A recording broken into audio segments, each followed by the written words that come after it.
بسم الله الرحمن الرحيم وبه نستعين. السلام عليكم ورحمة الله وبركاته. الحمد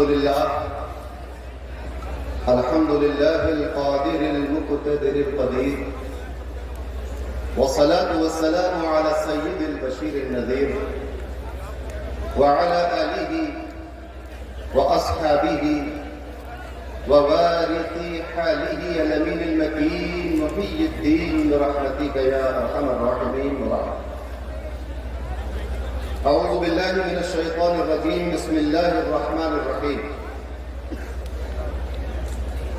وأما بنعمة ربك فحدث. صدق الله العظيم وبلغنا رسوله النبي الأمين الكريم الرؤوف الرحيم، ونحن على ذلك لمن الشاهدين والشاكرين، والحمد لله رب العالمين.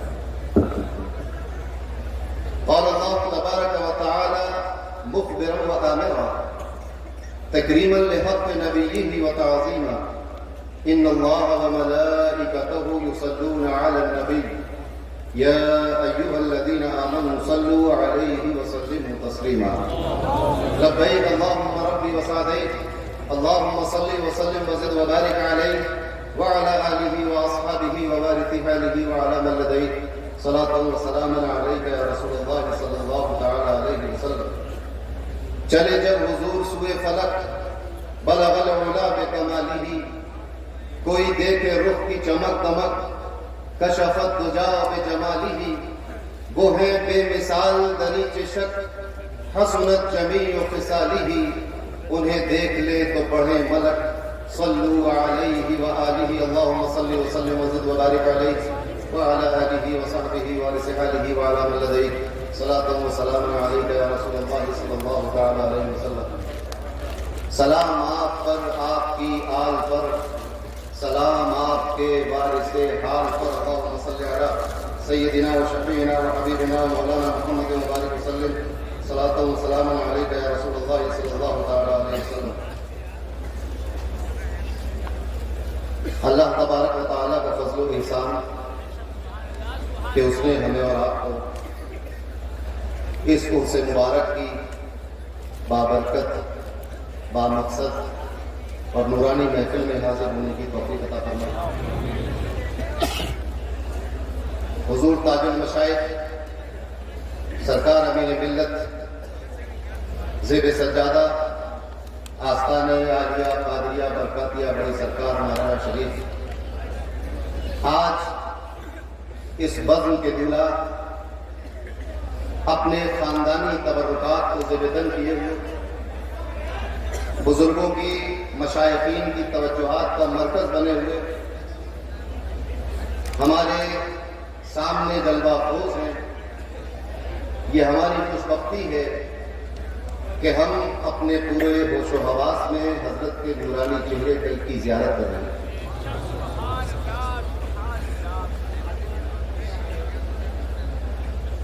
ساتھ ہی ساتھ حضور شرف ملت حضرت سید محمد اشرف میاں ماریرڈی مقدس اللہ العالی تشریف فرما ہے.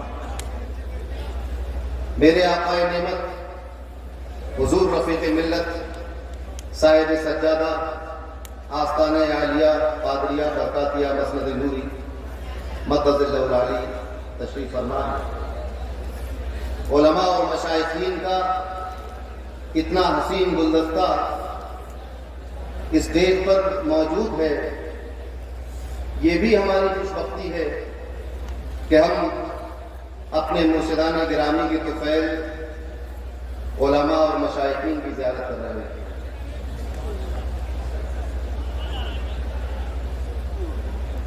اسٹیج پر ولی عہد سجادہ سرکار کلام حضور سید محمد امان میاں صاحب قبلہ مقدس اللہ العالی تشریف فرما. ان کے برابر سرکار خود حضرت سید محمد عثمان میاں صاحب قبلہ مقدس اللہ العالی بیٹھے ہوئے. حضور رفیق ملت کے شہزادگان صاحبزادگان تشریف فرما ہیں. ایسی باروب محفل میں ایک بے مثال کلمت بیان رکھنے والے انسان کو عقیدت و محبت کے بحر مواج کے سامنے لب کشائی کا حکم دیا گیا ہے۔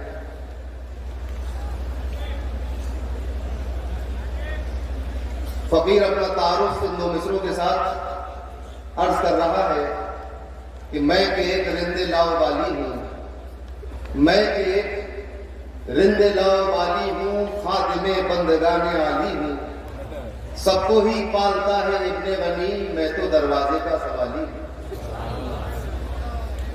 ماہر القادری نے ایک سلام لکھا تھا، سلام اس پر کہ جس نے بے کسوں کی دستگیری کی، اس میں کچھ شعر ان لوگوں کو بھی بہت پسند آئے جو کبھی سلام نہیں پڑھتے۔ وہ شعر یہ تھے کہ سلام اس پر کہ جس کے گھر میں چاندی تھی نہ سونا تھا، سلام اس پر کہ ٹوٹا بوریا اور جس کا بچھونا تھا۔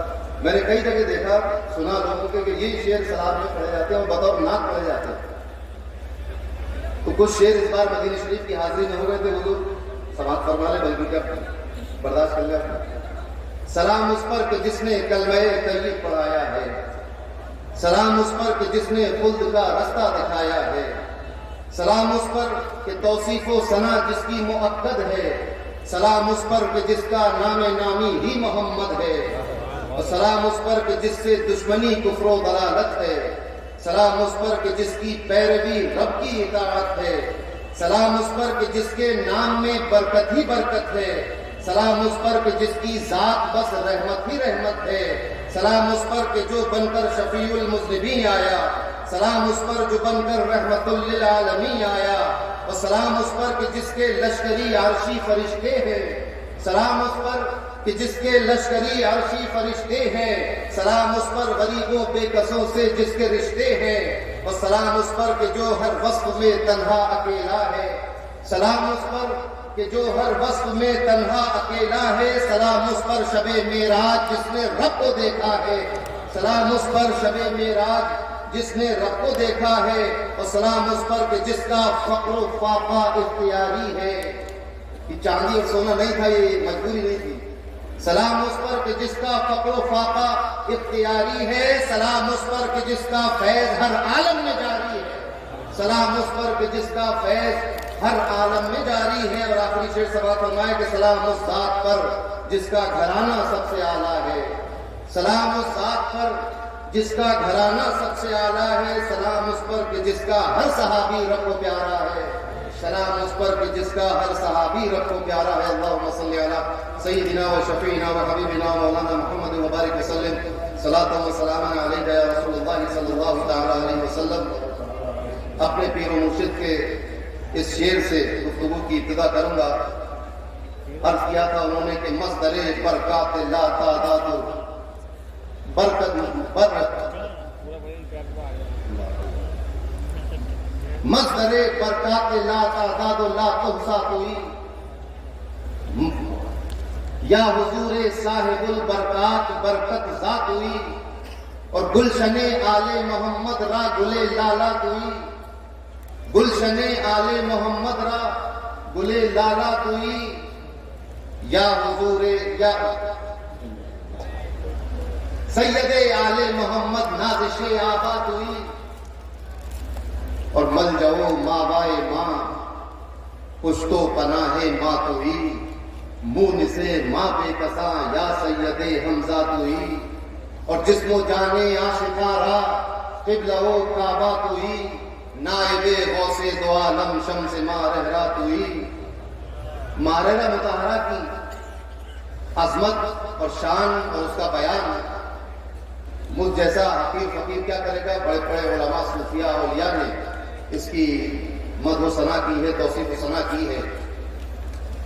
مارحلہ شریف کا تعارف جب میرے کانوں میں پڑا تو کچھ اس طرح تھا کہ رسول اللہ کی سرکار ہے سرکار مارحلہ، رسول اللہ کی سرکار ہے سرکار مارحلہ، اور حضور غوث کا دربار ہے دربار مارحلہ، حضور غوث کا رسول اللہ کی سرکار ہے سرکار مارحلہ، حضور غوث کا دربار ہے دربار مارحلہ، اور اسی میں حضرت اچھے میاں جیسا ولی بھی وہی ہے بڑی سرکار ہے بے شک بڑی سرکار ماہرہ، بڑی سرکار ہے بے شک بڑی سرکار ماہرہ۔ اس طرح ماہرہ کا تعارف میرے کانوں میں آیا کہ نام و کام و تن و جان و حال و مقال سب میں اچھے کی صورت پہ لاکھوں سلام۔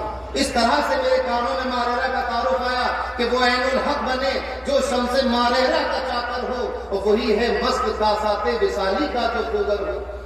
بچپن سے ماہرہ کے بارے میں سنتے چلے آئے ہیں۔ ابھی فاضل نوجوان سید صاحب نے بہت ہی مدلل اور حوالہ جات کے انبار لگاتے ہوئے ایک تقریر کی، بہت شاندار اصلاحی۔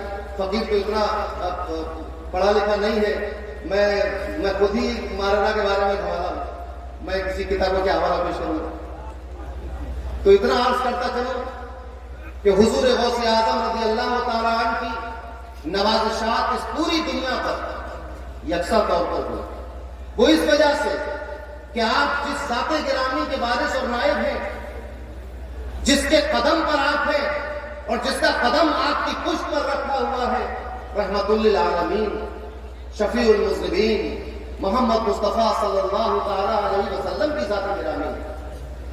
آپ بھی تمام دنیا کے لیے یکساں فیض باری کرتے ہوئے اور سیراب کرتے ہوئے اللہ تک بندوں کو پہنچاتے ہوئے ہماری دنیا اور عاقبت سنوارتے ہوئے نظر آتے ہیں۔ تو ان کا وارث اور ان کا جانشین اور ان کا نائب ان کی نیابت میں پوری دنیا کے اولیاء پر اور عوام پر اور مسلمانوں پر یکساں رحمت اور شفقت اور محبت کرتا ہوا دکھائی دیتا ہے۔ اب جس طرح نبی کریم صلی اللہ علیہ وسلم کی فیضان کی بارش کے سامنے جس کا جتنا بڑا دامن تھا اس کو اتنا فیضان ملا، اسی طرح غوث اعظم چونکہ وہ مورث ہیں، یہ وارث ہیں، نبی کریم مورث ہیں، غوث اعظم وارث ہیں، تو غوث اعظم کی فیضان کی برسات کے آگے جس نے جتنا بڑا دامن پھیلا دیا اس کو اتنا حصہ ملا۔ ہندوستان کی سرزمین کو یہ شرف حاصل ہے اور ہندوستان میں اتر پردیش کو یہ شرف حاصل ہے، اور اس اتر پردیش میں ماہرہ مقدسہ کو وہ شرف حاصل ہے کہ مرید ہونے کی تڑپ انسان کے دل میں ہوتی ہے، پیر کے دل میں نہیں ہوتی، مگر یہ ماہرہ کا ایک جانثار، ماہرہ کا ایک فرزند، ماہرہ کا ایک ولی ایسا ہے، ماہرہ کا ایک فرد فرید ایسا ہے کہ جس کو اپنے سلسلے کی خلافت دینے کا فیصلہ غوث اعظم خود فرما رہا ہے، جس کے دل کی تڑپ کو بغداد والے نے محسوس کیا اور یہ فیصلہ صادر فرمایا کہ ماہرہ مقدسہ کی سرزمین پر یہ برکات، یہ صاحب البرکات کے دل میں جو قادری، ایسا نہیں تھا کہ قادری سلسلہ پہلے نہیں تھا، ہو سکتا ہے کچھ کسی کو یہ معلوم نہ ہو کہ قادری سلسلہ لوگ سمجھتے ہیں، بڑے دعوے بھی کرتے تھے کہ ہم بٹن بند کرتے ہیں قادری فیضان کا، یہ نہیں معلوم ہے کہ قادری فیضان ماہرہ میں اس سے پہلے بھی تھا۔ قادری سلسلے کی اجازت صاحب البرکات کو اپنے والد گرامی سے بھی تھی، مگر غوث اعظم نے چاہا کہ اپنے اس جانثار کو، اپنے اس چہیتے کو نور علی نور، نور پر نور طاری کیا جائے، تو آپ نے یہ بشارت دی اور حکم فرمایا کہ کالکی شریف سے ہمارے سلسلے کی اجازت دے دو، اور اسی کے ساتھ ساتھ کالکی شریف کے شیخ کو حضرت شاہ فضل اللہ کارکوی کو یہ حکم دیا کہ ماہرے والا برکات آتا ہوگا اس کو ہمارے سلسلے کی امانت سپرد کر دینا۔ یہی وجہ ہے کہ جب صاحب البرکات کالکی پہنچتے ہیں تو حضرت شاہ فضل اللہ کالکوی بجائے یہ کہنے کے کہ آؤ میں تمہیں خلافت دیتا ہوں، سینے سے لگاتے ہیں اور فرماتے ہیں دریا بدریا پیوست، ایک دریا دوسرے دریا میں مل رہا ہے۔ خالی دامن لے کر نہیں گئے تھے، دامن تو مرادوں سے بھرا ہوا تھا، مگر اس میں غوث اعظم نے مزید انعام دینے کے لیے آپ کو وہاں بھیجا، اور غوث اعظم کی صاحب تذکرہ نوری نے یہ بات لکھی ہے کہ حضرت صاحب البرکات کی جو تعلیم اور تربیت کی تکمیل ہوئی ہے یہ اپنے والد گرامی سے، دیگر بزرگوں سے، کالکی شریف سے، مگر جو تکمیل ہوئی ہے وہ براہ راست بارگاہ غوثیت سے کرائی گئی۔ اور ابھی چند سال پہلے عراق کی سرزمین سے حضور غوث اعظم کے شہزادے حضرت سید محمد طفیل گیلانی مدد اللہ علیہ تشریف لائے تھے، صاحب کشف بزرگ ہیں، اسی عرس کے اسٹیج پر یہاں تشریف لائے تھے۔ اس سے پہلے جب درگاہ مقدس میں گئے تو دروازے کو دیکھ کر کہنے لگے ھذا باب الغوث، یہ غوث اعظم کا دروازہ ہے۔ اور فاتحہ پڑھ کر کچھ دیر مراقبے میں گئے اور مراقبے سے سر اٹھا کر فرمایا کہ یہ صاحب البرکات فرماتے ہیں کہ میں دن میں 2 مرتبہ غوث اعظم سے بات کرتا ہوں۔ کون ہے ان مزارات میں آرام فرمانے والا؟ غوث اعظم سے مارنے والے بہت دور نہیں ہو، شجرا تو لمبا ہے تمہارا مگر دوری اتنی لمبی نہیں۔ شجرے میں تو بہت سے نام آتے ہیں مگر دوری کتنی ہے؟ یہ چوکھٹ کے ادھر مارے ہے اور اس چوکھٹ کے اندر مارتا ہے۔ حضور غوث کا دربار ہے، دربار میں عجیب و غریب باتیں بھی ہو جاتی ہیں مگر میں اس کو بالکل نہیں پڑھوں۔ لوگ بہت ساری باتیں، آج کل سوشل میڈیا کا دور ہے، مگر کبھی آپ نے اردو کا محاورہ سنا ہوگا کہ قابل فخر فرزند، کبھی سنا کہ لائق فخر باپ؟ بیٹوں پر بیٹوں پر فخر ہوتا ہے، باپ پر فخر کرنے والی بات کو اچھا نہیں سمجھا جاتا۔ فطر سلطان بھی بیٹے اس قابل ہوتے ہیں تو آبا و اجداد ان پر فخر کرتے ہیں۔ اب ذرا سوچئے کہ صاحب البرکات جن کے ہاتھ میں غوث اعظم کی تسبیح کے دانے ہو، وہ صاحب البرکات کہ جن کے ہاتھ میں براہ راست غوث اعظم نے اپنا دست مبارک دے دیا ہو، وہ صاحب البرکات جن کو سوتے میں نہیں جاگتے میں غوث اعظم کی زیارت کا شرف حاصل ہو، وہ صاحب البرکات کہ جن کے آستانے کو غوث اعظم نے اپنی گدی بتا دیا ہو، وہ صاحب البرکات کہ جن کے آستانے کو بغداد معلیٰ مان لیا جاتا ہو۔ اور ہمارے بدایوں کے بزرگوں میں تو یہ بات راسخ ہے کہ جس کو بغداد میں جانے کے ذات الہ میسر نہ ہو تو ماریرا چلے جائے، اسے بغداد تک نہ چلے جائے، ماریرا کی حاضری کرے، اس گنبد کی حاضری کرے، اس چوکھٹ پہ چومے تو غوث اعظم کی بغداد والی چوکھٹ چومنے کی فضیلت مل جائے۔ وہ صاحب البرکات کتنا عظیم الشان، کتنی عظیم عظمت و شان والے صاحب البرکات، جب ان کے یہاں بیٹا پیدا ہوتا ہے تو وہ بیٹا کیسا ہوتا ہے؟ آپ کو معلوم ہے محبوب الہی حضرت نظام الدین اولیاء بغیونی سمت علوی رضی اللہ تعالیٰ عنہ کی دربار میں تو لوگ آتے جاتے رہتے تھے۔ ایک تاجر آیا، اس تاجر سے آپ نے پوچھا کہ بھائی کہاں سے آ رہا ہے؟ اس نے کہا عراق سے آ رہا ہوں۔ اچھا، بغداد گئے تھے؟ کہاں گئے؟ بغداد میں کیا کیا پوری تفصیل میں پوچھا؟ شیخ شہاب الدین سہروردی کے آستانے پر گئے تھے؟ کہاں گئے؟ کیسا پایا؟ کون ہے وہاں؟ کہا کہ حضور اب مسلک پہ تو بات نہیں۔ حضور محبوب الہی رقیق القلب پہ رونے لگے، کہا کہ یہ کسی باپ کے بس میں نہیں ہوتا کہ اس کی اولاد کو اس جیسی ہو جائے، اتنی بڑی غلطی۔ اب صاحب البرکات بہت بڑی غلطی، بہت بڑی شخصیت، اپنے وقت میں نائب غوث اعظم، اب ان کے یہاں جب ولادت ہو رہی ہے بچے کی تو وہ بچہ کیسا ہے؟ وہ صاحبزادے کون ہیں؟ ان صاحبزادے کا نام حضرت آل محمد ہے، اور حضرت آل محمد اپنے باپ کے بیٹے ہونے کی بنیاد پر نہیں مانے گئے، بلکہ تقوی کا یہ عالم تھا کہ آپ مستقل روزہ رکھا کرتے تھے اور قیام اللیل فرمایا کرتے تھے، اور ان دنوں میں روزے نہیں رکھتے تھے جن میں روزہ رکھنے سے منع کیا گیا ہے، تو اس دن صرف پان کھایا کرتے تھے، ایک سادہ پان کھا لیتے تھے کہ منہ لال ہو جائے، دیکھنے والے کو، چونکہ وہ ان کے بارے میں مشہور تھا ہمیشہ روزہ رکھتے ہیں، تو کسی کو یہ غلط فہمی نہ ہو جائے، بدگمانی نہ ہو جائے کہ میاں نے آج بھی روزہ رکھ لیا ہے، لہذا پان کھا لیتے تھے، دور سے دیکھ کے سمجھ میں آ جاتا تھا آج حضرت روزہ رکھا۔ اب جب حضرت کی شادی ہوئی، یہ سب باتیں لکھی ہوئی، تذکرہ نوری میں لکھی ہوئی، حضرت کی جب شادی ہوئی 3 سال گزر گئے، گھر والوں نے شکایت کی کہ حضور صاحبزادے کا رجحان نہیں ہے اپنی اہلیہ کی طرف۔ 3 سال پوچھا گیا کہ بھائی بیٹا تم اپنی بیوی کی طرف توجہ کیوں نہیں کرتے؟ عرض کیا کہ میں کفارہ ادا کر رہا ہوں۔ کس چیز کا کفارہ ادا کر رہے ہیں؟ فرمایا کہ جس دن میری شادی ہوئی تھی، شادی کے معاملات میں الجھ کر تہجد قضا ہو گئی تھی، اس کا کفارہ 3 سال ادا کیا ہے، یہ ہوتا ہے تقویٰ، اور بڑوں کی اولاد ہو۔ حضرت آل محمد کو تعلق ڈٹا پڑ گیا. آپ ایسے متقی اور پرہیزگار اور صاحب ولایت اور صاحب کرامت ولی ہیں، اور آپ نے اپنے والد گرامی کی مسلک میں 4 چاند لگائے اور اس کو آگے بڑھا. مختصر تعارف دے رہا ہوں.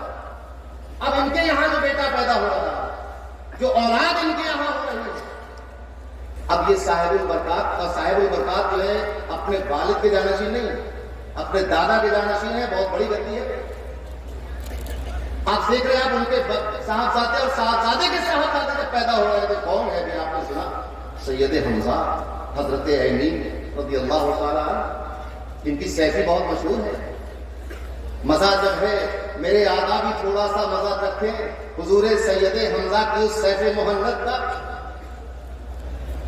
حضرت سیدنا حمزہ، آپ کی شان اور آپ کا مقام بزرگوں کا ماررہ کے افتاب کا تو سبھی کا یہ مقام ہے کہ یہ کھانا ہما آفتاب ہے. آپ اپنی زندگی میں آپ کی کتابوں سے ظاہر ہوتا ہے کہ آپ کی کیا شان تھی اور آپ کا طریقہ کیا تھا اور آپ کا زندگی گزارنے کا طرز کیسا تھا. اگر ہمیں توفیق ملے تو ہم کبھی ان کتابوں کو اٹھا کر دیکھیں اور پڑھیں اور سمجھنے کی کوشش کریں کہ ہمارے مشائخین نے کس طرح کی زندگی گزاری، کیا معاملات رہے ہیں، اس دور میں زندگی گزارنا کس طرح سکھایا گیا ہے، اور اپنے مشائخین کا اور سلسلے کا اور پھر مرید ہونے کے بعد ہمارا کیا عمل ہونا چاہیے بتایا گیا. آپ نے اپنی زندگی میں ایسے سخت مجاہدات کیے، ایسی سخت ریاضتیں کی اور اس مقام کو حاصل کیا جو مقام آپ کے والد گرامی اور آپ کے دادا کا.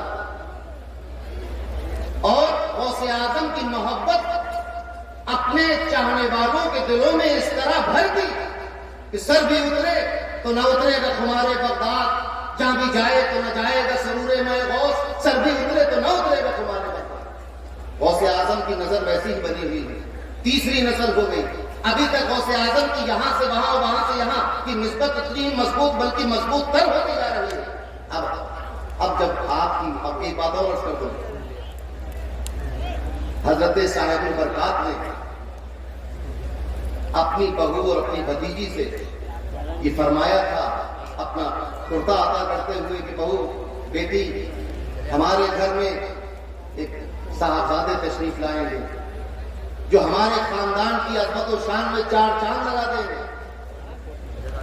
حضرت سیدنا حمزہ پیدا ہوئے کرتا رکھا رہا. اب حضرت سیدنا حمزہ کے یہاں پر ایک صاحبزادے تشریف لاتے ہیں، نام آل احمد اچھے میاں رکھا جاتا ہے. کچھ بڑے ہوتے ہیں، آپ کے دادا حضور آپ کو اپنی گود میں بٹھا کر فرماتے ہیں کہ جن صاحبزادے کے پیدا ہونے کی بشارت پیر و مرشد اور والد گرامی نے دی تھی وہ یہی ہے. کون ہے وہ؟ قبلہ جسم و جان غوث زمان حضور اچھے میاں رضی اللہ تعالی عنہ قدس سرہ العزیز. شمس ماہرہ کا دور، شمس ماہرہ اس ذات گرامی کا نام ہے. اس خانوادہ برکاتیہ میں کہ جن کے پر دادا نے ان کی ولادت کی بشارت دی اور یہ کہا کہ یہ فرزند ہمارے خاندان کی عزت 2 چند بالا کر دیں گے، 4 چاند لگا دیں گے. اور یقیناً تاریخ میں دنیا نے دیکھا کہ آپ نے اس خاندان کی عظمت و شان میں 4 چاند لگا دی اور کہاں تک پہنچا دیا. اور یہ وہ ذات گرامی ہے. مزے کی بات یہ ہے کہ ماہرہ مقدسہ کے تمام شیوخ کہیں نہ کہیں جا کر تعلیم حاصل کرتے ہیں، مگر شمس ماہرہ نے ماہرہ سے باہر قدم نہیں لگایا. آپ ان کی سوانح پڑھ جائیے. سب سے زیادہ اگر ماہرہ شریف کے مشائخین اور اکابرین پر کسی پر لکھا گیا ہے تو شمس ماہرہ پر لکھا گیا ہے. سب سے زیادہ انہی کی سوانح حیات لکھی گئی، ان کی زندگی میں لکھی گئی، ان کے بعد لکھی گئی. سب سے زیادہ انہی کے بارے میں لکھا گیا ہے. بہت سارے قلبی نسخے ہیں، کچھ کتابیں ہم نے شائع بھی کرتی ہیں. شمس ماہرہ سے باہر کہیں گئے نہیں. اس وقت فرنگی محل کی دستگاہیں بھی تھی، دہلی کی مدرسہ رحیمیہ بھی تھا، کہیں گئے نہیں ماہرہ میں. اور اولیاء صوفیاء نے یہ بتایا، عارفین کا یہ کہنا ہے، کتابوں میں یہ بات اسی زمانے میں لکھی گئی ہے، شمس ماہرہ کے سامنے لکھی گئی ہے کہ آپ کی تعلیم و تربیت براہ راست بارگاہ غوثیت مآب سے کی گئی، غوث اعظم نے آپ کی تعلیم و تربیت کی، اور نہ صرف یہ کہ ایک کمرے میں بیٹھ کر عبادت اور ریاضت کرتے رہے، بلکہ عالم یہ تھا کہ جب آپ کے نور نظر رخت جگر حضرت شاہ صاحب دہلوی سے، عبدالعزیز دہلوی سے جب تعلیم حاصل کرنے گئے، وہاں سے لوٹ کر آئے تو آپ نے فرمایا کہ شاہ صاحب محرم میں کیا معمول ہوتا ہے شاہ صاحب کا؟ تو حضرت خاتم الاکابر نے عرض کیا، حضور 10 محرم کو باتیں کرتے، فرمایا کہ اگر ہمیں تمہارے شاہ صاحب ملتے تو ہم انہیں مشورہ دیتے کہ یہ فاتحہ کو 2 دن پہلے یا 2 دن بعد کرایا کر، 10 کو نہ کرایا۔ شاہ عبدالعزیز محدث دہلوی اس ذات گرامی کا نام ہے، علامہ فضل خیر آبادی ان کے شاگرد، مفتی صدر الدین آزردہ ان کے شاگرد، حضرت خاتم الاکابر نے وہاں جانے میں طلب مستحق کیا، ہندوستان کی عظیم ترین درسگاہ کی مسند تدریس پر بیٹھے ہوئے ہیں، اور حضور شمس ماہرہ فرما رہے ہیں کہ ہم تمہارے شاہ صاحب کو مشورہ دیتے، اور کیوں نہ دیتے۔ ایک مرتبہ ہوا یہ کہ عراق سے ایک شخص چلا وحدت الوجود کا مسئلہ سمجھنے کے لیے، اور ڈھونڈتا ڈھانڈتا ہوا دلی پہنچا، وہاں شہرت سنی شاہ صاحب کی، ان کی بارگاہ میں گئے اور سوال کیا کہ وحدت الوجود سمجھا دیا؟ آپ نے کہا، آپ نے سمجھانے کی کوشش کی، وہ نہیں سمجھے، تو آپ نے فرمایا کہ بھائی اب تمہاری تفہیم ہمارے بھائی آل احمد مانیروی ہی کر سکتے۔ آپ ذرا سوچ رہے ہیں، توجہ دیجیے، کون شمس ماہرہ، ان کا مقام کیا ہے؟ وقت کا محدث یہ کہہ رہا ہے کہ میں نہیں سمجھا سکا، اب تمہاری تفہیم اگر کوئی کر سکتا ہے تو ہمارے بھائی آل احمد کر سکتے ہیں۔ وہ شخص دہلی سے ماہرہ، شمس ماہرہ اپنی مسجد سے نکل گئے، اس نے ملاقات کی، پوچھا کیسے آنا ہوا، عرض کیا حضور دلی آیا تھا، شاہ صاحب نے آپ کے پاس بھیج دیا ہے اور فرمایا ہے کہ تمہارا مسئلہ اور تمہاری تفہیم ہمارے بھائی آل احمد کریں گے۔ آپ کے سامنے، مسجد کے سامنے دیواریں 2 کھڑی تھی، اس پہ چھپر رکھا ہوا، چھپر کا ایک تنکا آپ نے کھینچا، اس تنکے کو توڑ کر زمین پر پھینکا اور پوچھا کہ سمجھ گئے؟ اس نے کہا جی سمجھ گیا۔ دل مطمئن ہو گیا؟ کہا دل مطمئن ہو گیا۔ اب یہاں سے وہ اپنے دل کی تشفی لے کر لوٹے، دہلی پہنچے۔ شاہ صاحب نے پوچھا کہ کیا ہوا؟ وہ جلدی آ گئے، عرض کیا کہ حضور دل کو اطمینان ہو گیا، بات سمجھ میں آ گئی۔ کیسے سمجھ میں آ گئی؟ بتایا ایسے سمجھ میں آ گئی۔ تو شاہ صاحب نے کہا کہ بھائی جب اتنے کامل بزرگ کے پاس پہنچ ہی گئے تھے، کچھ دن رک جاتے اور فائدہ حاصل کرتے۔ اس نے کہا حضور جس کو دیتے ہوئے دیر نہ لگے اس کو لیتے ہوئے کیا دیر لگے گی؟ اگر کچھ اونچ نیچ ہو جاتی تو یہ سب چھن جاتا میرا وہاں، تو واپس ہو گئے۔ شمس ماہرہ کا تو عالم یہ تھا کہ میں اس بات کو کہنے میں حق بجانب ہوں کہ جس طرح غوث اعظم کی کرامتوں کا کوئی شمار نہیں ہے، اسی طرح ان کے لاڈلے، چہیتے، نائب اور وارث اور جانشین شمس ماہرہ کی کرامتوں کا کوئی شمار نہیں ہے۔ جس طرح آپ یہ دیکھ رہے ہیں کتنی بھیڑ ہو رہی ہے، ایسے ہی بھیڑ شمس ماہرہ کے زمانے میں بھی ہوتی ہے۔ یہ ایسا نہیں کہ ماہرہ شریف میں آج بھیڑ ہونے لگی، یہاں عقیدت مندوں کا جمع بڑا، اور یہ پروانے شروع سے اتنے آتے تھے کہ ہزاروں سیر بیر باتے جاتے تھے تبرک میں اور وہ ختم ہو جاتا۔ اسی بھیڑ میں ابھی آپ لوگ نظر پیش کرتے ہیں، ملاقات کرتے ہیں، تو سب شمس ماہرہ مسجد سے نکل رہے تھے، اسی بھیڑ میں پولیس نے نظر پیش کرتے اور دل میں یہ سوچا کہ حضرت نے تو دیکھا بھی نہیں، ہمارا 1 روپیہ دے رہا ہے، تو کم سے کم دیکھ ہی لیتے کہ آگے آئے۔ دل میں سوچے، دل میں یہ سوچا، اب جب حضور شمس ماہرہ اپنے دربار میں مسجد پہ آ کے دیکھا افروز ہوئے، یہ بھی بیٹھ گئے۔ شمس ماہرہ نے نظر اٹھا کر آواز دی اس کو، کہا ادھر آؤ،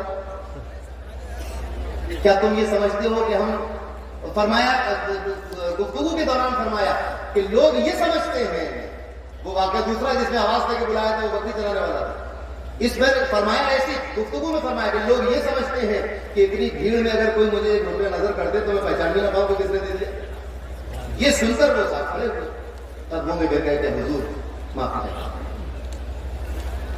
ایک سے ایک بات ہے، اور یہ بہت بعد میں لکھی جانے والی سواری نہیں ہے، یہ شمس ماہرہ کے سامنے تنبیہ المخلوق کے نام سے لکھی گئی ہے، اور شمس ماہرہ نے اس کو ملاحظہ فرمایا اور ملاحظہ فرما کر دعائیہ کلمات میں تھے استقامت، جو ابھی شمس مارنا کے 200 سالہ عرس کے موقع پر تاجر لگے شاید عجیب و غریب معاملہ تھے. چونکہ معاملہ کیا تھا کہ آپ نے سنا کہ چشتی سلسلہ تھا اور چشتی صفوی سلسلہ چلا رہا تھا یہاں، تو محفل سما بھی ہوتی تھی. شمس مارنا عرس جب کرایا کرتے تھے تو اس میں محفل سما کا بھی انتظام ہوتا. اب وہ سما کتنی مقدس رہی ہوگی جس میں شمس مارنا خود بیٹھے ہوئے ہیں. مگر ایک صاحب آئے شمس مارنا کے مریدوں کے ساتھ، اور جب یہاں آ کر پتا چلا کہ یہاں شمس مارنا سما سنتے ہیں تو بہت عجیب و غریب ہو گئے. اور انہوں نے کہا کہ یہ کیا طریقہ ہے کہ تمہارے پیر سما سنتے ہیں؟ اب یہاں مسئلہ بن گیا یہ کہ بھئی یہ کون شخص آ گیا جو ہمارے پیر صاحب اور شمس مارنا کے مریدین جانثار مرید تھے، اتنے جانثار کہ جب شاہ عین الحق میرے جد اعلیٰ کی جب یہ باری آئی کہ مہاراجا لے چلو تو بدایوں کے شمس مارنا کے مریدوں نے کہا کہ یہ مولوی ہے، معقولی ہے، یہ جو بنتے فلسفہ پڑے ہوئے، اگر وہاں جا کر کچھ الٹی سیدھی بات کی تو ہماری تو موت زندگی ختم ہو جائے گی. دوسرے نے کہا تمہاری موت زندگی ختم ہو جائے گی، میں تو اپنے آپ سے باہر ہو جاؤں گا، یا تو ان کو مار دوں میں پڑ جاؤں گا. یہ حال تھا شمس مارنا کے مریدوں. اب یہاں ایک مسئلہ بن گیا، ایک مفتی صاحب مفتی عبدالغنی صاحب اس بات پر بحث ہو گئی ان صاحب. اب بحث جب ہوئی تو شمس مارنا کے مرید جو مفتی عبدالغنی صاحب کو انہوں نے یہ کہا کہ دیکھو اب جب تک تمہیں سما نہ سنوا لوں اس وقت تک میں شمس مارنا کا مرید نہیں ہوں، وہ میرے پیر نہیں. کہہ دیا. اصل کے بعد دربار میں آئے، صورت لٹکی ہوئی ہے، بیٹھے شمس مارنا نے بلایا کہ مفتی صاحب کیا بات ہے؟ کہا حضور ایسی ایسی بات زبان سے نکل گئی ہے، میری عزت رہ جائے. فرمایا کہ عزت کیا رہ جائے، اب تو نہ ہم تمہارے پیر ہیں نہ تم ہمارے مرید ہو، ہم کیا کریں؟ ابھی پیری مریدی تو جب سے جڑے گی جب سے سن لیں گے. ابھی تو تم نے کہہ دیا نا تم ہمارے مرید ہم تمہارے پیر. قدموں میں گر گئے کہ حضور گستاخی ہو گئی. پر مسکرائے شمس مارنا، فرمایا جو تم چاہتے ہو وہ ہو گیا. اب عشاء کے بعد یہاں محفل سما سے تو ان صاحب نے یہ سوچا کہ دیکھوں آخر ہوتا کیا ہے، یہ خرافات ہوتی کیا ہے. تو اپنے کمرے سے نکلے. اب آواز تیز ہونے لگی اور آگے بڑھے اور آگے بڑھے، سما کھانے تک پہنچے. اب یہ سوچا کہ لاؤ دیکھ لوں کہ ہوتا کیا ہے اندر، یہ خرافات کیسے ہوتی، لوگ ناچتے ہیں کیا کرتے کیا ہے. چوکھٹ سے قدم اندر رکھا تھا، سوا خانے کے اندر قدم رکھا تھا کہ بج تاری ہو گیا، اور ایسا بج تاری ہوا کہ تہمت کھل گیا. جب تہمت کھل کے گر پڑا تو شمس مارنا ایک چادر ان کے اوپر ڈالا اور یہ زمین پر گر کر بے ہوش ہو گیا.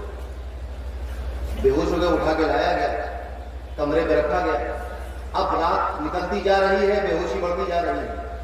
جب لوگوں کو یہ لگا کہ کہیں یہ مر نہ جائے تو شمس مارنا سے گزارش کی کہ حضور کچھ کر دیجئے، یہ مر نہ جائے. فرمایا مریں گے نہیں، لنگر کا ایک ٹکڑا میں نہیں ڈالا. لنگر کھایا کہ نہیں کھایا، کل سے آئے پرسوں سے آئے ہوئے آپ لوگ. یہ وہ لنگر کے ٹکڑے ہیں کہ مرتے ہوئے انسان کے جسم میں جان ڈال دیا.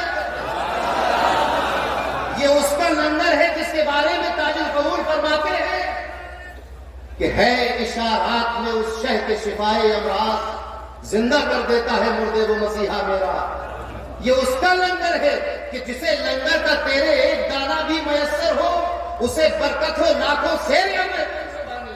یہ غوث اعظم کا لنگر ہے، یہ شمس مارنا کا لنگر ہے، یہ آفتاب مارنا کا لنگر ہے. اس لنگر کو یہاں کھاؤ، بغداد کے لنگر کا مزہ آتا ہے. جس طرح بغداد کا پانی پیو تو زمزم اور تسلیم و کوثر، نہر زرقاء، آب حیات، سب کا مزہ مل جاتا ہے. بغداد کا کیسا پانی ہے، اسی طرح مارینا کا لنگر کھاؤ تو بغداد کے لنگر کا مزہ، اور وہی برکت ہے.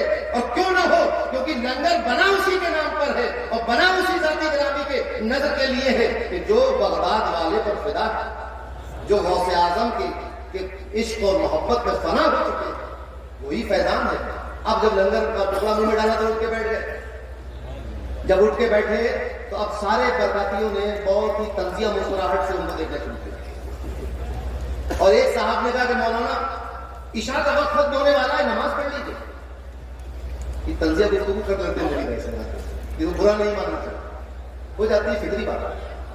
مگر یہ دل میں نفرت پال کے لوگ ایک مزاح کے طور پر تھوڑا سا ہنسنے بولنے کے لیے تھوڑی بہت بات آپس میں ہو جاتی ہے، بھائی نماز پڑھ لیجیے، عشاء کی وقت نکلا جا رہا ہے، سماع کے چکر میں کہیں عشاء قضا نہ ہو جائے۔ اس نے ہاتھ جوڑ لی، اس نے کہا کہ پہلے مسلمان تو کراؤ مجھے، اپنے پیر کے ہاتھ پر کلمہ تو پڑھواؤ، توبہ تو کراؤ، اس کے بعد میں عشاء پڑھو۔ یہ وہ مرید ہے جو عشاء کے وقت ختم ہو رہا ہے اور ادھر شمس مارے اسے مرید کر رہے ہیں، اور مرید ہونے کے بعد عشاء کی نماز پڑھے۔ عجیب و غریب واقعات، شمس مارے ذکر اس پری بش کا، اور پھر بیان اپنا حضرت شمس ماررہ کے ایک مرید نے۔ اب یہ باتیں اس لیے میں عرض کر رہا ہوں کہ ہم بھی شمس ماررہ کے مرید ہیں، تو ہمیں بھی انہی مریدوں کی طرح اپنی زندگی بنا لینی چاہیے، عقیدہ اور عقیدت ویسی رکھنی چاہیے۔ شمس ماررہ کا ایک مرید، ابھی آپ نے سنا کہ دو پیروں کے مریدوں میں کچھ قادری اور کچھ حضرت خواجہ سلیمان کوسوی کے مریدوں میں بات ہو گئی کہ ہمارے پیر کی گردن پہ قدم نہیں ہو سکتا۔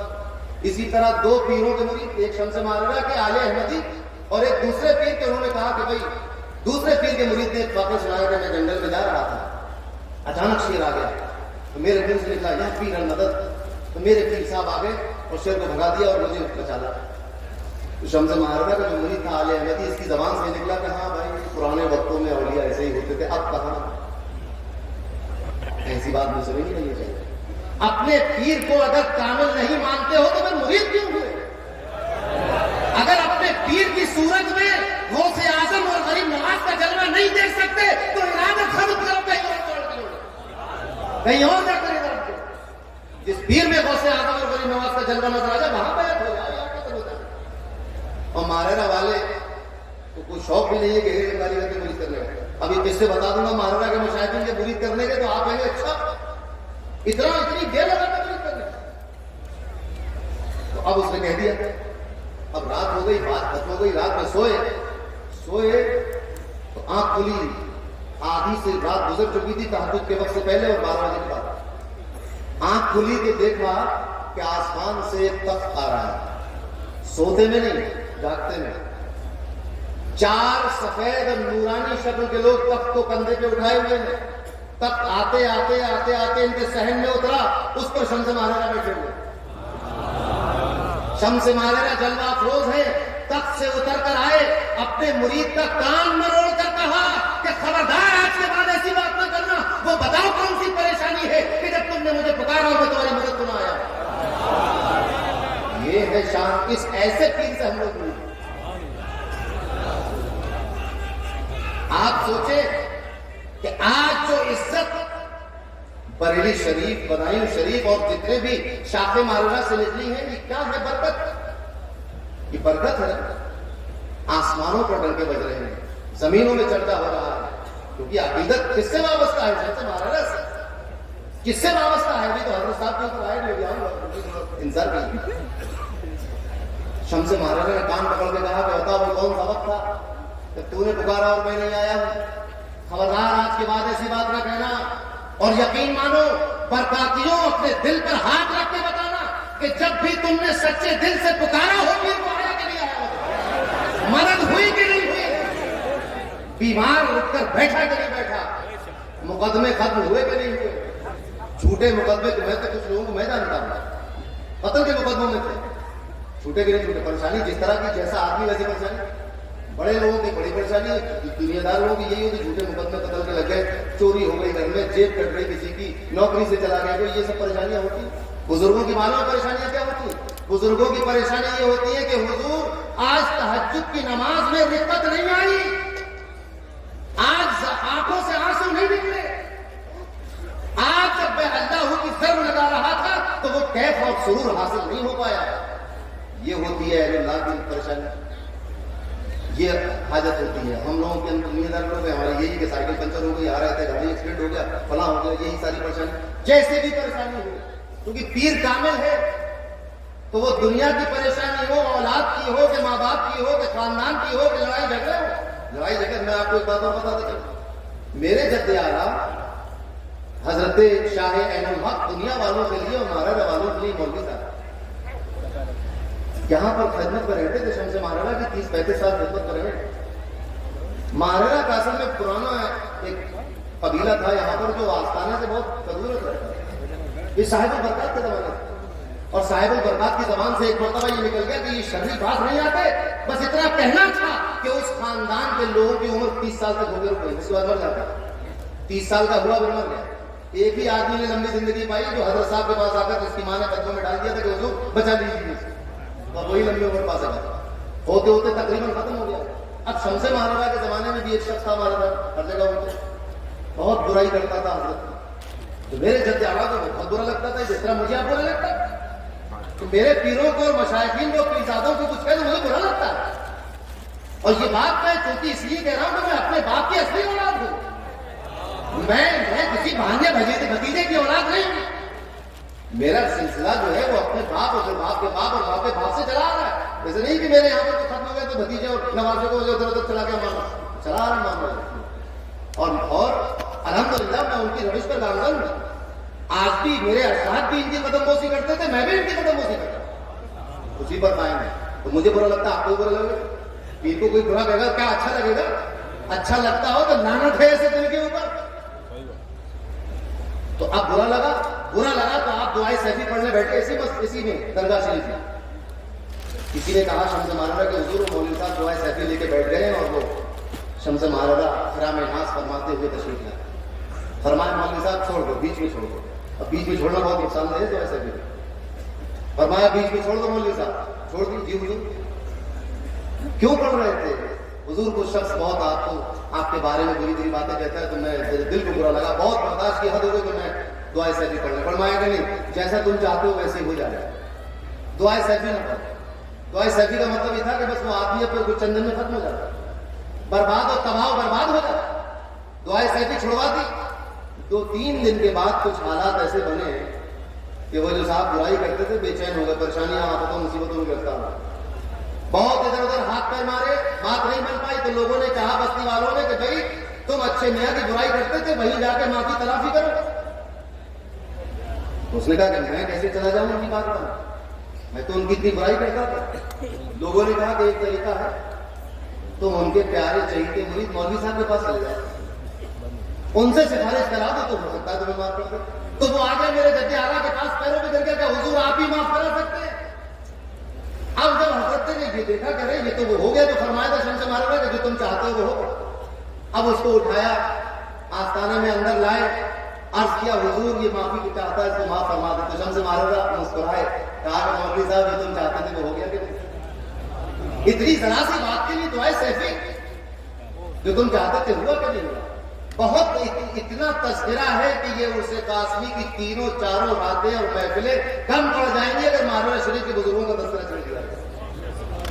ایک مزدور کا یہاں، یہ روایت تو ہم نے چلی آ رہی بتائیوں کہ ہر عرس میں بیان ہوتی ہے، ہر عرس میں بیان کی جاتی ہے۔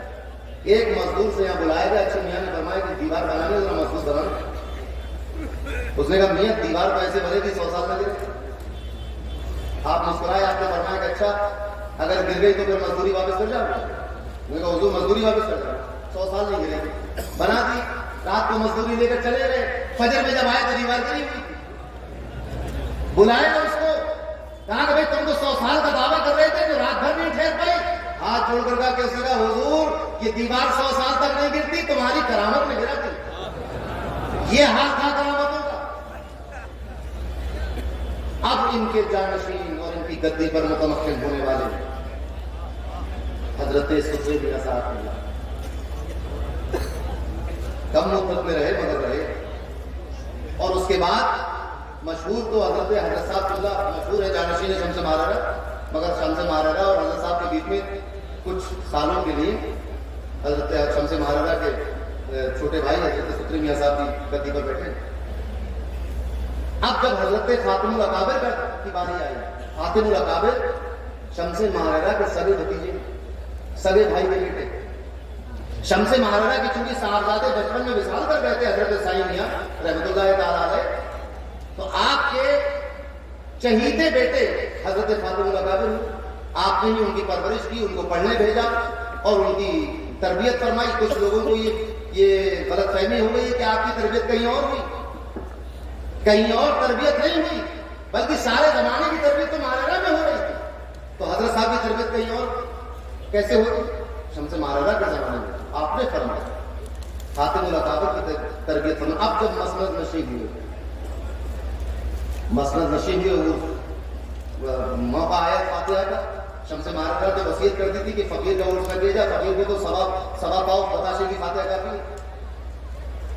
مہارا شریف شاہجہان پور سے کچھ لوگ آئے شمس مارکہ کے مرید، اور کچھ نئے لوگ بھی کہ ہم بھی مرید ہو جائیں. حضرت صاحب کے پاس آئے اور واپس جانے لگے کہ بھائی یہاں مرید نہیں ہوں گے، نام تو سنا تھا مگر نہیں. مہاراجہ شریف سے واپس جانے لگے، شمس مہاراجہ کا وصال ہو چکا. واپس جانے لگے، تنبیہ المخلوق میں یہ بات لکھی ہوئی. واپس جانے لگے تو دیکھا کہ سامنے شمس مہاراجہ کھڑے ہیں، ہاتھ میں 2 پہاڑ لیے، ہاتھ میں 2 پہاڑ، اور فرمایا کہ اگر تم میرے بیٹے سے دل میں کدورت لے کے جاؤ گے تو جانے نہیں دوں گا. ان پہاڑوں کو ملا کر تمہیں پیس کے ختم کر دوں گا. یہ دونوں پہاڑ ملا دیے. ڈرے، توبہ کی، واپس آئے، مرید ہوئے، پھر گئے. تو شمس مہاراجہ کی زندگی غوث اعظم کی تربیت اور ان کی سرپرستی میں گزری. اب وہ وقت آیا. میں تو اکثر یہ بات کہتا ہوں کہ غوث اعظم نے جو فرمایا تھا کہ افلت شموس الاولین وشمسنا ابدا علی فلک الاولی لا تغرب، کہ لوگوں اگلوں کے تو سورج آئے اور ڈوب گئے، لیکن میرا سورج ہمیشہ آسمان فلک الاولی پر، آسمان پر چمکتا رہے، تو غروب نہیں ہوگا. میں تو اکثر کہتا ہوں وہ سورج ہے کون، وہ شمس ہے کون؟ کتاب حضور غوث پاک کا. حضور غوث اعظم کا وہ سورج اسی گنبد کے نیچے آرام کر رہا ہے. آج بھی چرچا زندہ ہے اور قیامت تک زندہ رہے گا. وَشَمْسُنَا أَبَدًا عَلَى فَلَكِ الْأُولَى لَا تَغْرَبُ، یہی چوکھٹ ہے جس میں وہ سورج اور چاند ستارے ہیں غوث اعظم. تو حضور شمس مہاراجہ کی اب وقت آ گیا. 15 ربیع الاول کا دن گزرا، عدالت ہو گئی، شمس مہاراجہ کی طبیعت خراب ہونے لگی. 16 ربیع الاول آ گئی. اب قنوت کی تاریخ ہو گئی ہے، سب لوگ گھبرائے ہوئے ہیں. گھر والے اور مریدین اور خلفاء پر ایک حزن و ملال تاری ہے. شمس مہاراجہ کبھی قنوتگی میں جاتے ہیں، کبھی آنکھیں کھولتے ہیں، پھر قنوتگی میں چلے جاتے ہیں. 16 ربیع الاول شریف کا دن شمس مہاراجہ نے آنکھیں کھولی، فرمایا کہ مجھے استنجا کرا، مجھے استنجے کی حاجت ہے.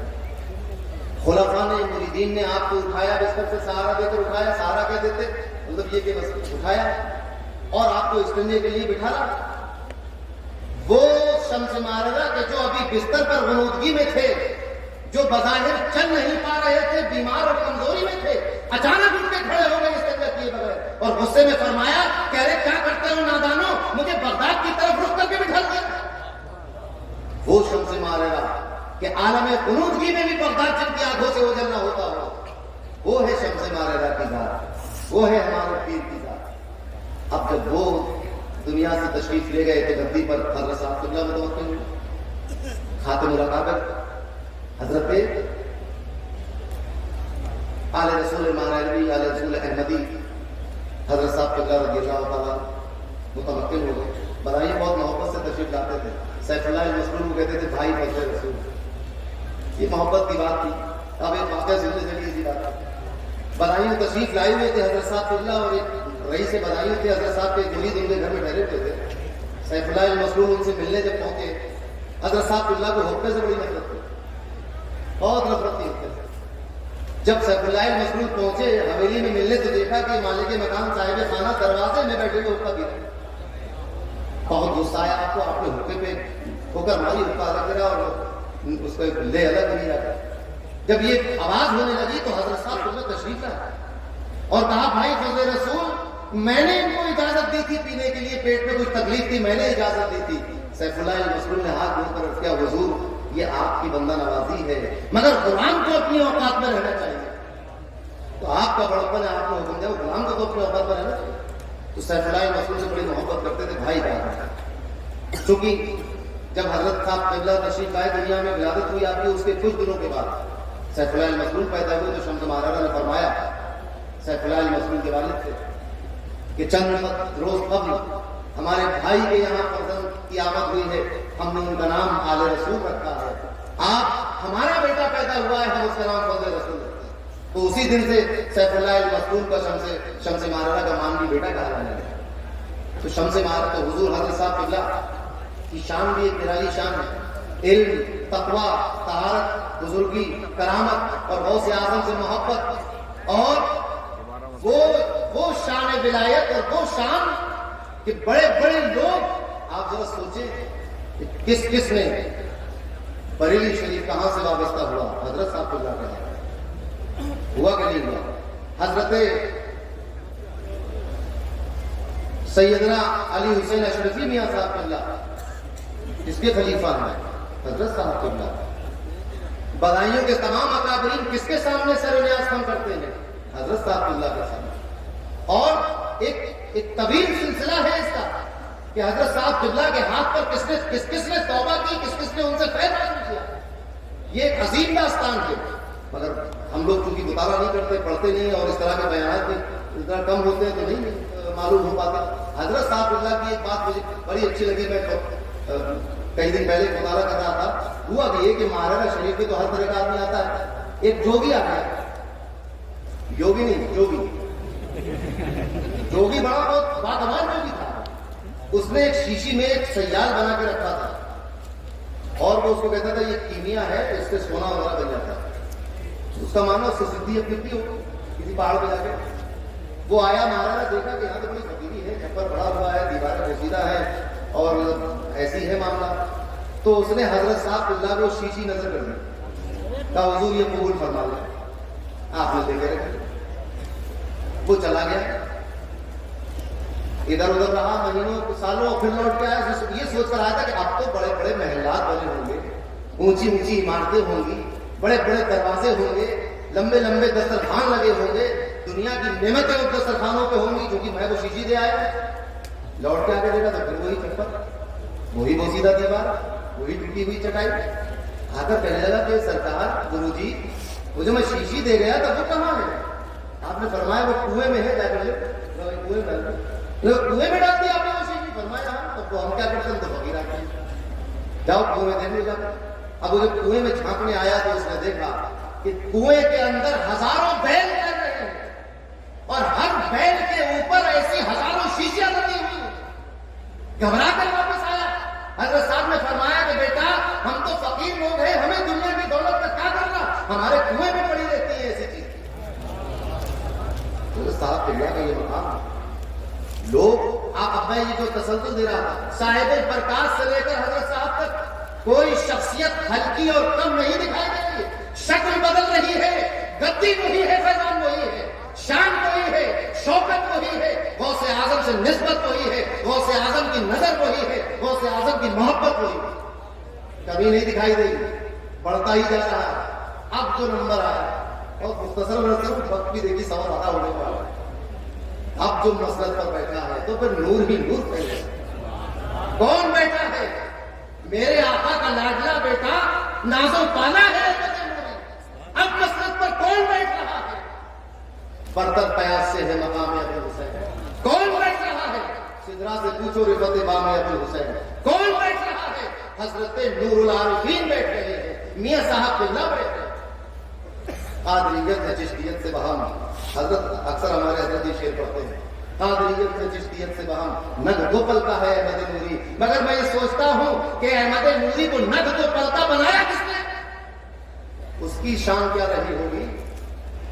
ان کے دادا حضرت خاتم الاکابر میاں صاحب قبلہ کی عمر چھوٹی ہے، والد کا سایہ سر سے جا چکا ہے، دادا کا ہاتھ، اب آپ چشمے تصور میں ذرا دیکھیں اس منظر کو کہ تہجد کا وقت ہے، ایک نابالغ طوطا اپنے دادا کا ہاتھ پکڑ کر گھر سے نکلتا ہے اور مسجد میں چلا جاتا ہے، تہجد ادا کرتا ہے، اس کے بعد اوراد و وسائل اور تلاوت میں مشغول ہو جاتا ہے، فجر کی نماز ادا کرتا ہے، بیٹھا رہتا ہے، اس کے بعد جب سورج نکل آتا ہے 20 منٹ گزر جاتے ہیں، وہ 4 رکعت نماز پڑھ کر اپنے گھر میں واپس آتا ہے۔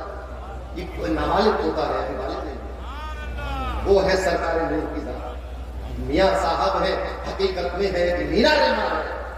میاں صاحب قبلہ کی گدی، میں نے قرص نوری کے مشاعرے میں ایک شعر عرض کیا تھا کہ محقق کا، محدث کا، مفسر کا، مجدد کا، تیری چوکھٹ پہ ہم کس کس کا سر ہے احمد نوری۔ وہ سرکار نور میاں صاحب قبلہ بدایوں میں حضرت کے بہت مرید تھے، پورا بادام سب یہیں کا، آج بھی سارا شمس مارے میں مرید ہے۔ وہ بڑے مسخرے ٹائپ کے ذرا مذاقیہ لوگ ہوتے ہیں نا جو پیروں کے منہ لگ جاتے ہیں، وہ کچھ بھی بات کر دیتے ہیں کبھی۔ میاں صاحب کی دعوت کر دی انہوں نے، اور جب دعوت کر دی تو سوچا بناؤں کیا، تو گلی میں ایک مرغا ٹہلا تھا کسی کا، ہوتا نا جو چھوٹے شہر بستیاں ہوتی ہیں اس میں مرغے گھر سے باہر نکل کے چھپتے ہیں، تو انہوں نے اپنے ایک دوست سے مدرسہ قاضیہ میں نماز پڑھ جاتے تھے، ان سے کہا میں ظہر کی نماز پڑھ کے نکل کر ذرا وہ دیکھو وہ مرغی نہ نکل جائے، یہ سمجھو ان کی مرغی۔ وہ بیچارے کو لوگ تیاری جھگڑوں میں نہ نکلے، ہوتے ہوتے وہ اپنے گھر میں مرغی اپنے گھر میں کر لی اور اس کو ذبح کر کے بنا دیا تھا۔ اب میاں صاحب تشریف لایا، ایسا ہوتا ہے پیر۔ آج کل تو ہمارے حضرت فرماتے ہیں کہ مرید پیر کو پتہ نہیں کیا کیا بنا دیتے۔ پیر دیکھو کیسا ہوتا ہے، میاں صاحب تشریف لائے، کچھ نہیں فرمایا، دسترخوان پہ بیٹھے مرغا رکھ دیا سامنے آیا، پوچھا، کہا بیٹا دہی ہے گھر میں؟ کہا حضور ہے۔ تو بیٹا دہی کیا؟ دہی لا کے رکھا، روٹی دہی میں لگا کے کھانا اور دعا پڑھنے۔ الحمدللہ کہہ کے اٹھے، مرید کے کندھے پہ ہاتھ رکھا، کان نے کہا بیٹا فقیروں سے اس طرح کا مذاق نہیں کرنا۔ یہ ہے تربیت کا انداز ایک پیر کا اپنے مرید کے لیے۔ اس گھر میں کسی کو کان و کان خبر نہ ہوتی اگر وہ مرید اس بات کا تذکرہ نہ کرتا کہ میرے پیر نے میری اصلاح کیسے کی۔ کندھے پہ ہاتھ رکھ کر مسکرا کر کان نے کہا کہ بیٹا فقیروں کے ساتھ ایسی حرکت نہیں کرنا۔ سرکار نور کا مقام میاں صاحب قبلہ اکثر بدایوں بلکہ بدایوں میں رہا کرتے تھے، اور یہ فخر بدایوں والوں کو حاصل ہے کہ احمد بھائی، اگر آپ جانتے ہوں گے احمد بھائی کو، احمد مصطفیٰ صدیقی، ان کے دادا محرم اسرار تھے اور ان کا پورا خاندان، گھر کی عورتوں کا عالم یہ تھا کہ اگر بیمار ہو جاتی کراتے کہ میاں صاحب کی ٹوپی لا دو، میرے پیٹ میں درد ہو رہا ہے، پیٹ کے اوپر رکھ دو، یہ حال تھا۔ ان کے گھر میں میاں صاحب رہا کرتے تھے، جا کر بدایوں نہیں رہتے تھے، مہارانا میں کم رہے، یہ بات بھی سن لیجیے۔ مگر کیونکہ مہارانا ان کا ہوتا ہے خدا نہ خواستہ برابری مہارانا بدائی کی مقصود نہیں، چہ نسبت خاک رہا بالا میں تھا۔ بدایوں مریدوں کا شہر ہے، مہارانا پیروں کا شہر ہے، بدایوں غلاموں کا شہر ہے، مہارانا آقاؤں کا شہر ہے، بدایوں طلب کرنے والوں کا شہر ہے، مہارانا عطا کرنے والوں کا شہر ہے۔ مہارانا ترقی، بدایوں ترقی کی راہ ڈھونڈنے والوں کا شہر ہے، مہارانا ترقی کرانے والوں کا شہر ہے۔ بدایوں غوث اعظم کا دامن تلاش کرنے والوں کا شہر ہے، مہارانا غوث اعظم کے دامن کا شہر ہے۔ غوث اعظم کا خزانہ ہے یہاں رکھا برابری، مگر یہ ان کی نظر عنایت تھی کہ بدایوں کو پسند فرمایا رہتے تھے۔ یہ حال تھا کہ لوگ آگے کہتے تھے حضور، اب کبھی کبھی یہ دیکھیے ہوتا ہے نا کہ آپ کی خواہش ہوتی ہے میرا رشتہ اس گھر میں ہو جائے، مگر وہ والے وہ قبول نہیں کریں گے، ہوتا ہے کہ نہیں؟ بالکل جینوئن بات ہے، آج بھی ہوتا ہو کہ دل تو چاہ رہا کہ میرا رشتہ ہو مگر وہ خاندان قبول نہیں کرے گا، تو اب آیا میاں صاحب حضور وہ میرے لڑکے کا رشتہ اگر آپ وہاں کہتے تھے، آپ چلو دروازے پہ گئے، باہر بلایا صاحب خانہ کو، وہ بیچاری اس کی مت پڑ گئی کہ سرکار ہر تشریف ہے، اندر آئی کہ اندر نہیں، میں حسنین کا رشتہ تمہارے لیے لایا۔ اور حضور آپ کی بیٹی ہے، آپ کا گھر ہے، آپ جس کو جہاں چاہیں رخصت کر دیں، جیسے چاہیں نکاح کریں۔ یہ عالم تھا میاں صاحب کو بتائیے۔ تو میاں صاحب قبلہ بدایوں تشریف لائے مدرسہ قادریہ میں کسی کام سے، سیف اللہ المسلول کی بینائی اس وقت کمزور ہو گئی، آخری بات بیٹھے ہوئے تھے چارپائی پر، سیف اللہ المسلول عمر کافی ہو چکی تھی، بینائی کمزور تھی، دیکھنے میں دقت ہو رہی تھی، دکھائی نہیں دیتا تھا۔ میاں صاحب آئے کسی کام سے اور طالب فوج سے کچھ بات کر کے واپس چلے گئے کہ ابھی بتاؤں گا کہ میں آیا ہوں، تو پھر یہاں پر ایک ہنگامہ ہوگا اور مولانا فضل رسول اتر کے آئیں گے، ان کو پریشانی ہو جائے گی، لہٰذا سب کو منع کر دیا۔ اب آپ سوچئے کہ طالب فوج موجود ہے، وہ طالب فوج جن کو میاں صاحب حضرت استادی کہہ رہے ہیں، مگر میاں صاحب نے ایسے کہا، کچھ کہا نہیں، مدرسے میں گھسے اور ایسے کہا، سناٹا چھا گیا۔ سب سمجھ گئے کہ حضرت چاہتے نہیں کہ تذکرہ کیا جائے کہ حضرت آئے۔ حضرت آئے اور چلے گئے، بس تھوڑی دیر نہیں آئے۔ جب حضرت چلے گئے تو سرکلائے مسعود نے کہا کہ مہاراجا سے کون آیا تھا؟ کون آیا تھا مہاراجا سے؟ اب مریدین میں سکتے میں بتاؤ کون آیا تھا؟ حضور میاں صاحب آئے تھے۔ بدایوں مدرسے قادریہ میں املی کا پیڑ تھا، سیف اللہ مسعود اپنی پلنگ سے اترے اور املی کے پیڑ پر اپنا سر مارنے لگے اور کہنے لگے کہ فضل رسول اب تم اتنے بڑے ہو گئے کہ مہاراجا سے شہادت آیا اور تم نے قدموں سے نہیں کی۔ یہ مہاراجا مقدسہ کی شان، تو میاں صاحب قبلہ کا جب دور آیا تو نور ہی نور پھیل گیا، چاروں طرف ایک عجیب و غریب جمگٹا دیوانوں کا لگ گیا، اور ایک ایسی شان مہارانا مقدسہ کی لوگوں کے سامنے آئی۔ پہلا قصیدہ حضرت فاضل بریلوی نے 2 بہت مشہور قصیدے لکھے ہیں تو غزل کے صنف میں، مگر وہ قصیدے کہلاتے ہیں۔ میاں صاحب اللہ کی شان ہے، ایک چھوٹی بہن کا ایک بڑی بہن۔ پہلا قصیدہ میاں صاحب کی شان میں، اس کی ردیف ہے احمد نوری، جس کا مقطع ہے اے رضا یہ احمد نوری کا فیض نور ہے، ہو گئی میری غزل پڑھ کر قصیدہ نور کا اس کی ردیف ہے۔ یہ درگاہ قادری بدایوں شریف میں پڑھا گیا پہلی بار، میاں صاحب اللہ موجود تھے، یہ وہاں پڑھی گئی، اور اس کے بعد میاں صاحب اللہ نے شفقت فرماتے ہوئے بہت کچھ عطا فرمایا۔ یہ تو میاں صاحب اللہ ہر شخص اور ہر دل پر ان کی ایک چھاپ تھی، ایک کشش تھی ان میں، اور احمد بھائی کے جد امجد کو ان کے پر دادا حضرت غلام شبر صاحب نے کتاب جو لکھی ہے تذکرہ نوری کے احوال نام سے، جو ہم نے اس کو شائع بھی کیا ہے، اس میں مفصل تفصیل حضرت میاں صاحب قبلہ کی موجود ہے۔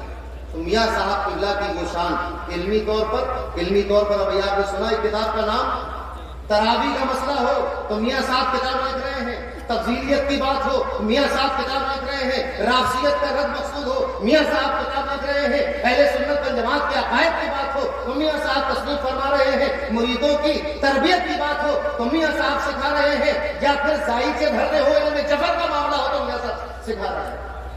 یہ شان ہے میاں صاحب کی، میاں صاحب قبلہ کی۔ جس طرح شمس مانیرہ کو بدایوں والے چاہتے ہیں، ایسے ہی میاں صاحب قبلہ کے بھی بڑے دیوانے کیوں نہ ہوتے، کیونکہ انہی کا فائدہ تھا گردش میں۔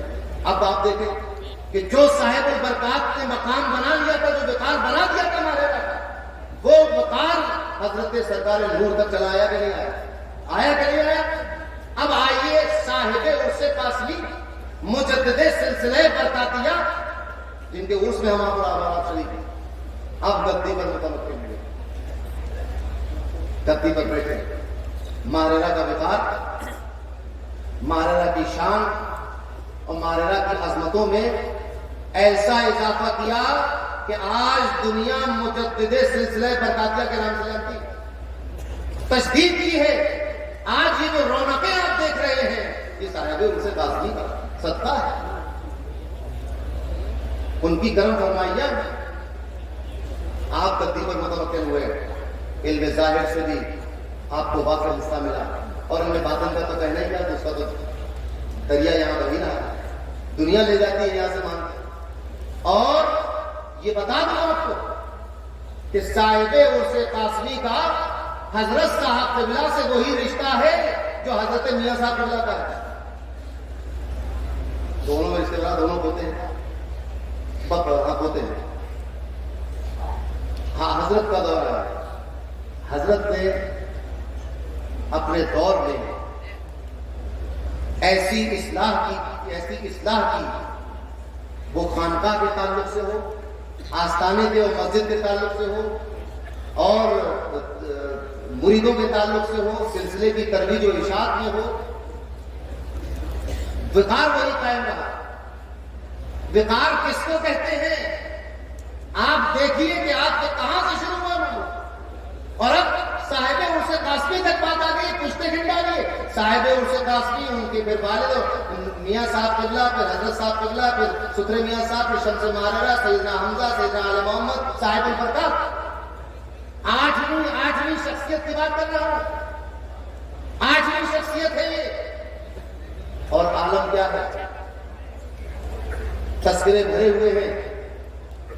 حضرت نے اہل سنت کی آواز میں پورا ایک مرتبہ پورا شمارہ انہیں پر نکالا گیا تھا، بھرا ہوا ہے۔ اور مدرسہ قادریہ کو یہ فخر حاصل ہے کہ ان کی تعلیمی خدمت کرنے کا شرف مدرسہ قادریہ کو ملا۔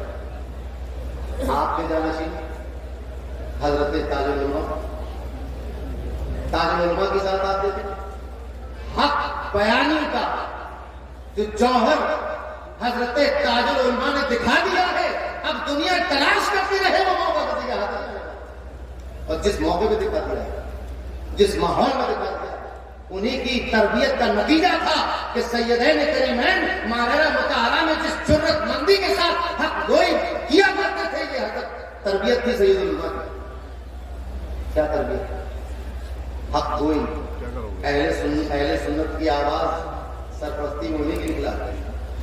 ہمارے پاس وہ شمارے موجود ہیں, مہاراجہ شریف بھی موجود ہیں, اور دیگر لوگوں کے پاس بھی ہوں گے. مہاراجہ شریف کا جو ترجمان دنیا کے سامنے آیا, یہ کارنامہ ہے حضرت تاج العلماء.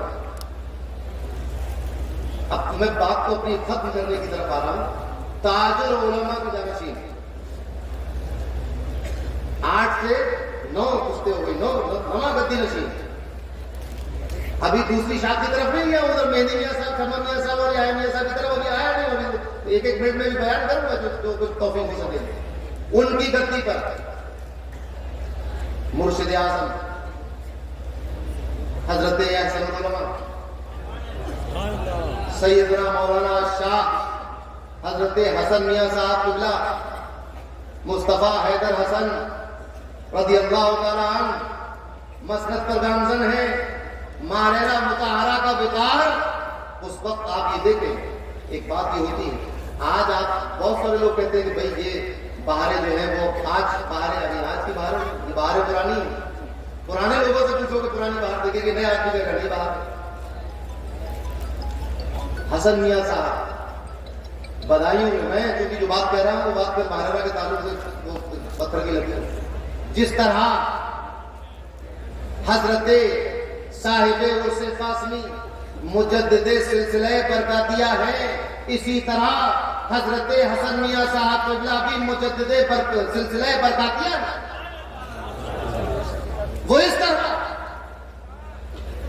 کہ آپ نے اپنا جو جانشین بنا دیا, جس کو اپنی گدی پر بٹھا دیا, آج اس ذات گرامی کی زیارت کا شرف ہمیں حاصل ہے. حضرت تاج المشائخ امین ملت مقدس اللہ علیہ. آپ مجھے بتائیے اس میں سے کتنے لوگ ایسے ہوں گے جنہوں نے حضور احسن العلماء کو دیکھا ہوگا, ان کی زندگی دیکھی ہوگی, ان کا اٹھنا بیٹھنا دیکھا ہوگا. آپ مجھے بتائیے کہ کیا فرق محسوس ہوتا ہے آپ کو اس وقت کے گدی نشین میں اور حضور احسن العلماء؟ کیا فرق ہے؟ آپ کہتے ہوں گے کہ رونقیں بڑھ گئی ہیں, بہاریں زیادہ ہو گئی ہیں, اور مزید اضافہ ہو گیا ہے. یہ جانشینی کا انتخاب ماہرہ مطہرہ میں ووٹ سے اور چناؤ سے نہیں ہوتا. ماہرہ مطہرہ کی گدی نشینی کا فیصلہ بغداد معلیٰ میں غوث اعظم کے ہاتھ سے ہوتا. یہی وجہ ہے کہ یہ 10واں صاحب سجادہ بیٹھا ہے. آج تک صاحب البرکات سے لے کر امین ملت تک, رفیق ملت تک کوئی صاحب سجادہ ایسا نہیں ہوگا جس نے مولانا کے وقار کو منظور کر دیا. کوئی صاحب سجادہ کسی سے رشوت نہیں کھائی, کسی سے پیسے نہیں لیے, کسی نیتا اور کسی بڑے آدمی کی چاپلوسی نہیں, کبھی نہیں دیکھا ہوگا آپ نے. کبھی اپنی شان و شوکت اور اپنے نسب کا روب آپ پہ نہیں ڈالا ہوگا, کبھی اپنے بزرگوں کے نام کا روب آپ پر نہیں ڈالا ہوگا, کبھی یہ کہہ کر کسی کو مرید نہیں کیا ہوگا کہ میں احسن العلماء کا بیٹا ہوں, شمس ماہرہ کا گدی نشین ہوں. جو مرید ہونے آتے ہیں وہ حضرت کی پرکشش شخصیت سے کھچے چلے آتے ہیں. سمجھ رہے؟ یہ پہلا پیر میں نے دیکھا ہے جو کہتا ہے کہ مریدوں بھیڑ بہت ہے, تمہیں دقت ہوگی, نذرانہ ایک جیب سے نکال کے اپنی دوسری جیب میں ڈالنا, سمجھ لو میں نے قبول کر لیا. سمجھ رہے بات؟ تو ماہرہ کے وقار کو اب پتہ ہی نہیں چلا. آخری بات سنو کہ جو شخص ماہرہ کے وقار کو مجروح کرتا ہو وہ شمس ماہرہ کا جانشین نہیں ہو سکتا. ماہرہ کا جانشین وہی ہے جو اس گدی کے وقار کو چار چاند لگتا ہوا نظر آتا ہے. وقار کیسے محفوظ رہتا ہے؟ عقیدہ صحیح ہو تو وقار محفوظ رہتا ہے, اعمال ٹھیک ہو تو وقار محفوظ رہتا ہے, علم ٹھیک ہو درست ہو تو وقار محفوظ رہتا ہے, تربیت ٹھیک ہو تو وقار رہتا ہے. اور الحمدللہ ماہرہ مطہرہ کو اللہ تبارک و تعالیٰ نے محفوظ کیا, اس پر فضل فرمایا کہ یہاں کے صاحب سجادگان جو ہے وہ اس وقار کو بڑھا رہے ہیں. ہمارے آقا نعمت حضور رفیق ملت لوگ کہتے ہیں مجھ سے حضور کہ تم بہت چاپلوسی کرتے ہو. مجھے اللہ کا شکر ہے کہ مارا والوں کی کر رہا یہ ادھر کسی نہیں کر رہا ہے کہ نہیں. تو اللہ کا شکر ہے کہ میں چاپلوسی کرتا ہوں اپنے مشائخ کی. تو کسی اور کو تو کرتا میں ہوں یار بات اس بات کی کہیے. اور مجھے تو عجیب و غریب معاملہ ہے کہ مجھے لوگ ماہرہ کے نام سے چھیڑتے. ذرا سوچیے, یعنی جس چیز سے میں محبت کرتا ہوں اس کا نام لینے میں چھڑوں گا کہ میں خوش ہوں گا. میں نے تو اپنے کئی ایسے دشمنوں کو معاف کر دیا جو ماہرہ شریف کی عقیدت و محبت دل میں رکھتے آستان بدائیوں آتے رہتے ہیں. بہت گالیاں بکتے ہیں مجھے میرے والے بدائیوں میں رہتے ہیں, مگر میرا ان سے کوئی معاوضہ نہ دنیا میں نہ آتا ہے, کیونکہ وہ رفیع ملت کے ہاتھ چومتے میں نے ان کو دیکھا, امیر ملت کا نام لیتے ہوئے دیکھا, ماہرہ شریف آتے ہوئے دیکھا. وہ شہر میں رہتے ہیں, کسی وجہ سے ان کو میری باتیں ناپسند ہوں گی, مگر میں ان سے ہاتھ دبا رہی گا. معاوضہ دنیا میں رہے گا, آخرت میں بدائیوں کی ان لوگوں کو میں نے معاف کیا. آپ ذرا سوچیں. تو یہ معاملہ ہے. الحمدللہ اللہ تبارک و تعالی ہمیں اور آپ کو اس مقدس آستانے سے وابستہ رکھے, اپنے پیروں کا وفادار بنائے رکھے, اور وہ برکتیں جو صاحب البرکات نے یہاں سے جاری کی ہیں وہ ہمارے دامنوں میں ہم بھرتے رہیں, غوث اعظم سے محبت کرتے رہیں, علماء کی صحبت اختیار کرتے رہیں, اپنے مرشدان گرامی کی شکل میں پیرانے سلسلہ کا جلوہ کرتے رہیں جب تک ہم زندہ رہیں. اللہ اور اس کے حبیب محمد مصطفیٰ صلی اللہ تعالیٰ علیہ وسلم کی محبت میں اور ان کے بتائے ہوئے راستے پر چلتے رہیں. جب ہمارا آخری وقت ہو تو ہماری زبان پر وہ لا الہ الا اللہ محمد رسول اللہ صلی اللہ تعالیٰ علیہ وسلم.